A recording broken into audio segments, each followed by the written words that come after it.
There's a lot of chatter these days about social enterprises #SoSense, a relatively new way of doing business that we believe is a movement in the entrepreneurial world.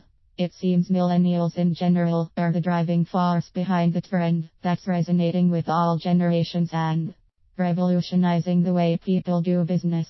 Because SoSense are fairly recent, there is little research about their successes, failures, and what makes them tick. As with all new things, people are following social enterprises to see if it is indeed a successful and revolutionary new way of doing business, or if it's just the trend of the moment. Social enterprises, what are they? Social entrepreneurship, according to Harvard Business Review, has emerged over the past several decades as a way to identify and bring about potentially transformative and societal change. The main identifying characteristic of social enterprises is that they are businesses which have a greater purpose and in general aim to do good while making a profit. Social enterprises, key challenges. The first and most significant challenge of a social enterprise is that it is not an easy way to raise revenue. Most SoSense take years before they break even, let alone start generating funds. Long-term commitment and subsidizing are essential and are hard to find. That's why a common way of seeking funds is through crowdfunding campaigns such as Indiegogo or Pinup. But even then, nothing is certain, and balancing a social enterprise's social and financial priorities is extremely challenging. The second challenge we've observed is the difficulty of selling a new idea.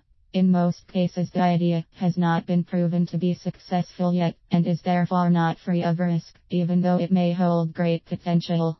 It's difficult to pitch an idea that hasn't yet proven results, and it's next to impossible to deploy on the idea without the money to do so. It's a bit of a chicken before egg dilemma, and it can be one of the most frustrating aspects of starting a social enterprise. Benefits: success is possible. In order to succeed, social enterprises must comply with both social goals and significant financial constraints. The initiative must be financially sustainable, otherwise the project will require a constant flow of subsidies, charity and donations that traditional non-profit organizations heavily rely on. That are, in nature, unsustainable and difficult to secure. Many social enterprises maximize their impact through collaboration, cooperation and social innovation.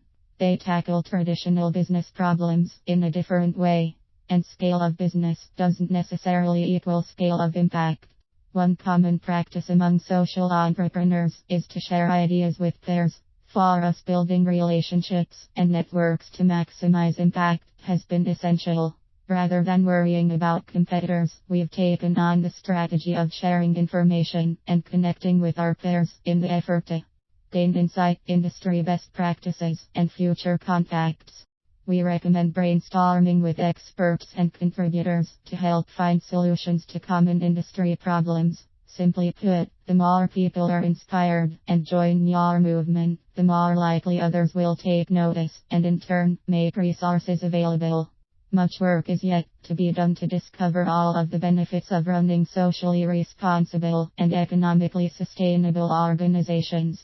The bottom line is this: a social enterprise is a business. It needs to be run by professionals with commercial experience who understands financial planning, scaling and growth as well as social issues.